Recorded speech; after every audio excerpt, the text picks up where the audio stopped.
Ya, Wahyu 13. Dibuang duluan tuh dalam api. Iya, betul. Kemudian yang terakhir baru iblis. Iblis. Karena iblis transit dulu di lubang jurang maut. Kan begitu? Ya, tapi yang dua lebih dulu. Dua lebih dulu. Itu yang di Wahyu 19. Nah, kita langsung lihat ayat. Wahyu 19. Binatang dan nabi serta nabinya dikalahkan kan? Mulai ayat 17. Ada? Mulai ayat 17 kan judulnya situ, tapi di poin itu yang ayat 20. Ayat 20 boleh coba Pak Hendra baca.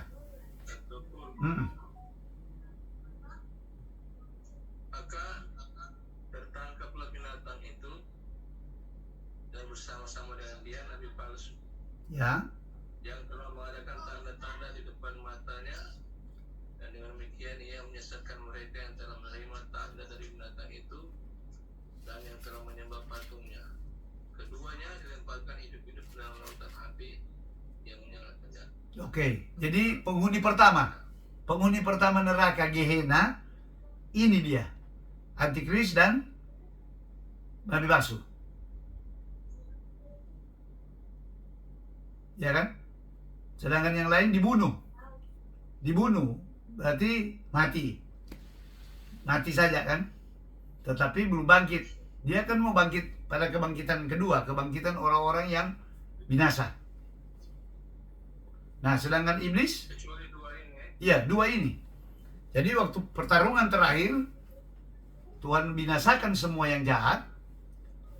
Dua pemimpin ini, mereka berdua yang bertanggung jawab, masuk lebih dulu di neraka. Dibuang hidup-hidup dia bilang. Jadi dia, kalau orang merindukan, dia angkat hidup-hidup dalam sorga, nah dia dibinasakan hidup-hidup. Sedangkan semua yang jahat lain mati, menunggu kebangkitan setelah ada selang waktu 1000 tahun.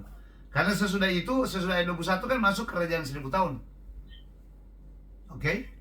Tadi kan kita baca 19 ayat 20, pasal 20 kan setelah itu. Nah, sedangkan iblis jelas dikatakan dia pada ayat pasal 20, lanjut dari itu. Coba Pak Hendra baca lanjut. Pasal 20 21. Iya, ayat 1-2. Ayat. Lalu aku melihat langit yang baru dan bumi yang baru. Oh, 20. Maksudnya pasal 20. Lanjut dari tadi. Pasal 20 Iya. ayat 1. Lalu aku melihat seorang malaikat turun dari surga, memegang kunci jurang maut dan suatu rantai besar di tangannya. 2. Dia menangkap naga, Oke. si ulat tua, yaitu iblis dan setan, dan ia mengikatnya 1000 tahun lagi. Ya, jadi dia mengikat. Terus 3. Lalu melemparkannya ke dalam jurang maut. Ah, beda tuh di peta 4. Kalau tadi Don 2 lempar ke lautan api. Mereka berdua, Antikris dan nabi palsu. Sekarang iblis melemparkan ke jurang maut. Terus dan menutup. Dan menutup jurang maut itu dan memutaraikannya di atas, supaya ia jangan lagi menyesatkan bangsa-bangsa sebelum berakhir masa 1000 tahun itu. Kemudian daripada itu ia akan dilepaskan untuk sedikit waktu lama. Ya, jadi jelas di pasal yang ke 20 ayat 7. Coba lompat ayat 7. 7. Dan setelah masa 1000 tahun itu berakhir, iblis akan dilepaskan dari penjaranya, dan ia akan pergi menyesatkan bangsa-bangsa pada keempat penjuru bumi, yaitu Gog dan Magog. Nah, itu pertanyaan yang Pak Hendra ada tanya tuh lalu tuh. Iya. Oh, akan naiklah mereka. Naiklah mereka itu kan karena sebelumnya di ayat yang ke-5, 4 itu ada kebangkitan kan orang mati. Ada kebangkitan kan ayat 5 ini, contoh ayat 5. Tapi orang-orang mati yang lain tidak bangkit sebelum berakhir masa 1000 tahun. Ini kebangkitan. Nah, kebangkitan kedua tuh mereka itu yang dengan iblis. Habis 1000 tahun. Baiklah mereka yang Iya, iya, iya. Nah, dan ini kematian kedua dibilang. Jadi iblis menyesatkan mereka, dilemparkan ke dalam ayat 10 Pak. Bro Hendra, ayat 10. yang menyesatkan mereka dilempar dalam lautan api dan belerang, yaitu tempat binatang dan nabi palsu itu. Nah, lebih dulu tuh, jadi don't jemput Pak Iblis. Don't jemput Pak Iblis. Iblis masuk terakhir. Ada 1000 tahun selang waktu. Nah gitu. Dorang dapat rutan, rumah tahanan dulu di jurang maut. Lubang jurang maut itu rutan. Pakai istilah.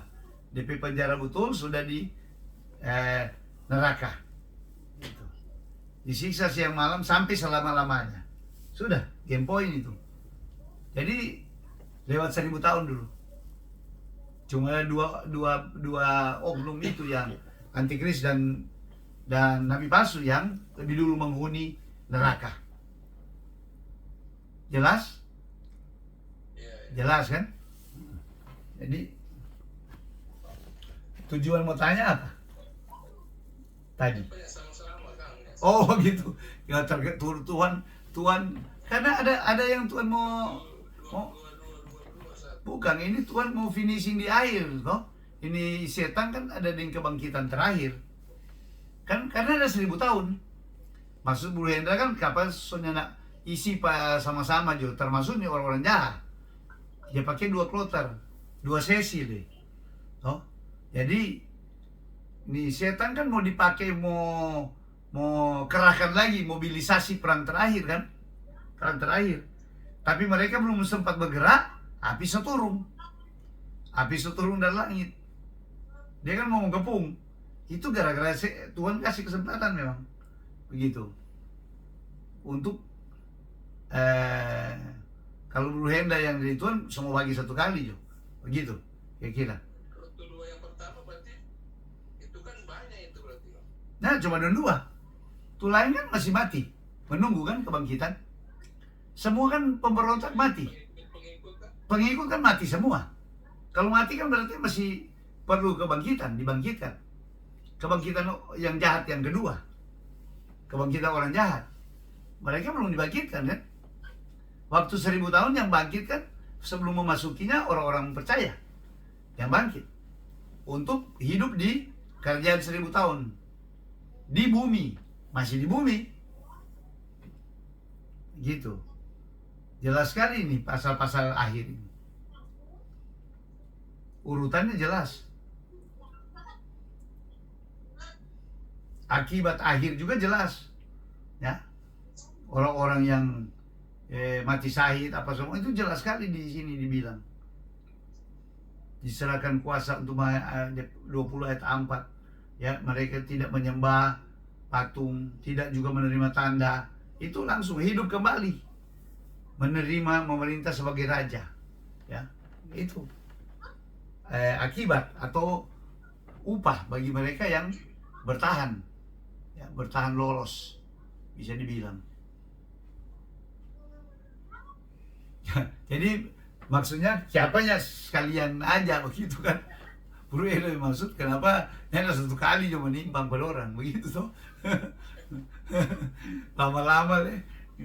Tapi ya Tuhan nanti kalau mau tahu motivasi kenapa Tuhan, nanti kalau ketemu Tuhan tanya juga bagian itu. Ya.